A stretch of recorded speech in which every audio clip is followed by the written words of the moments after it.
कमजोर करने के लिए नेटो लगातार चाल चल रहा है। उसने रूस के दो पड़ोसी देशों स्वीडन और फिनलैंड को उसका दुश्मन बना दिया है। नेटो इन दोनों देशों के जरिए रूस की सुरक्षा को खोखला करने की प्लानिंग कर रहा है।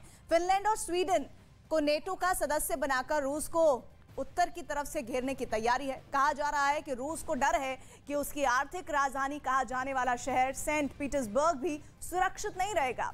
फिनलैंड बाल्टिक सागर के किनारे बसा देश है। ऐसे में अगर नेटो चाहे तो एस्टोनिया और फिनलैंड के बीच नाकेबंदी कर रूस को घेर सकता है और इस वजह से बाल्टिक सागर में रूस का आना जाना मुश्किल हो सकता है।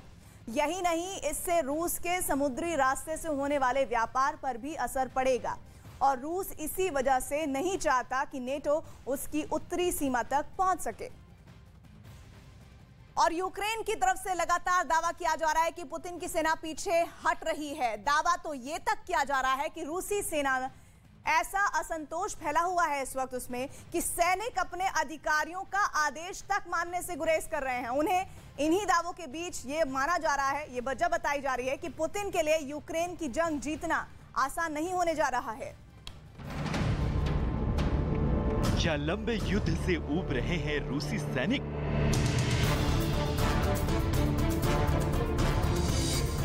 मैदान छोड़ने वाले सैनिकों के पीछे किसकी साजिश?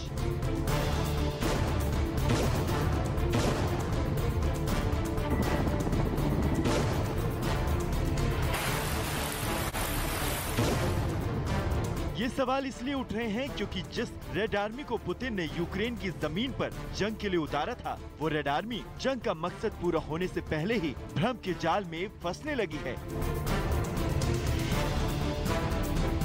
यूक्रेन में युद्ध के कई मोर्चों से तो रूसी सेना लगातार पीछे हट रही है और इस आधिकारिक घोषणाओं के बीच जो दावे किए जा रहे हैं वो और भी हैरान करने वाले हैं। दावा नंबर 1, जंग के मैदान से पीछे हट रही है रूसी सेना। दावा नंबर 2, कमांडरों का आदेश नहीं मान रहे हैं रूसी सैनिक। दावा नंबर 3, गुस्साए रूसी सैनिक अपने ही हथियार नष्ट कर रहे हैं। और दावा नंबर 4, रूसी सैनिक अपने ही कमांडरों पर हमला कर रहे हैं।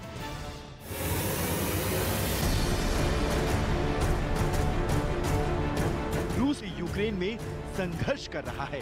संघर्ष युद्ध जीतने के लिए।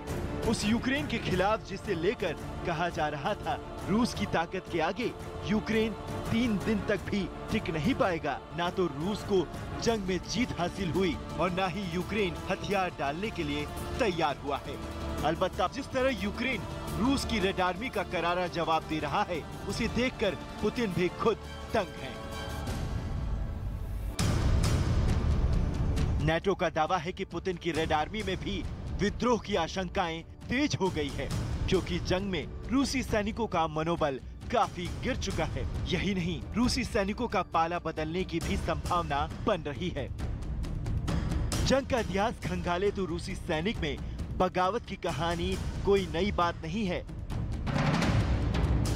1905 में भी रूस और जापान युद्ध के दौरान भी रूसी सेना ने बगावत कर दी थी। 1994 से लेकर 1996 के दौरान चेचन्या के साथ पहले संघर्ष में भी रूसी सैनिक मैदान छोड़कर भाग गए थे।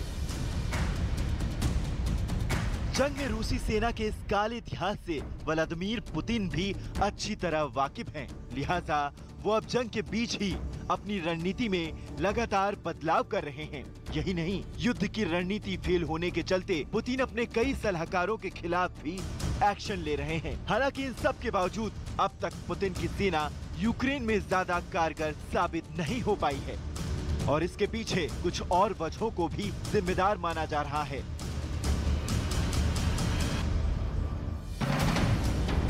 नेटो का दावा है कि यूक्रेन युद्ध में अब तक 15,000 रूसी सैनिक मारे जा चुके हैं, जो अफगानिस्तान में 9 साल के दौरान मारे गए रूसी सैनिकों की संख्या के बराबर हैं।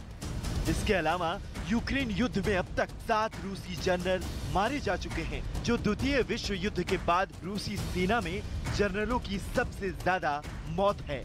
इसके अलावा सैनिकों की ट्रेनिंग भी वजह बताया जा रहा है, क्योंकि 2014 में कहा गया था कि रूस की 25% सेना को इन्फेंट्री चलानी नहीं आती और इसके चलते सेना में भी वेतन में असमानता है। यानी रूस की सेना में समान वेतन लागू न होने के चलते भी सैनिकों में असंतोष है। जाहिर है कि रूस की सेना के अंदर ये सारे फैक्टर अब जंग के मैदान में अपना असर दिखा रहे हैं, जिसके चलते फिलहाल रूसी आर्मी यूक्रेन में आक्रामक होने के बावजूद बैकफुट पर नजर आ रही है।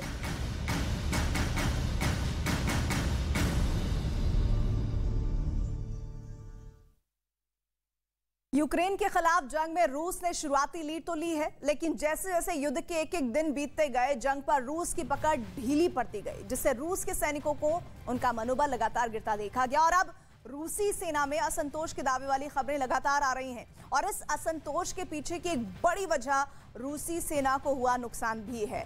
यूक्रेन का दावा है कि युद्ध में उसके सैनिकों ने रूस का ज्यादा नुकसान किया है। यूक्रेन के दावे के मुताबिक उसकी सेना ने रूस के 1263 टैंक तबाह किए हैं, वहीं 3090 बख्तरबंद गाड़ियों को तबाह किया जा चुका है। यूक्रेन का दावा है कि उसने 168 रूसी हेलीकॉप्टर्स मार गिराए हैं। पलटवार में 25,000 से ज्यादा रूसी सैनिकों की मौत हुई है और इसके साथ ही 2162 रूसी टैंक तबाह भी हुए हैं। ये भी जानकारी सामने आई है।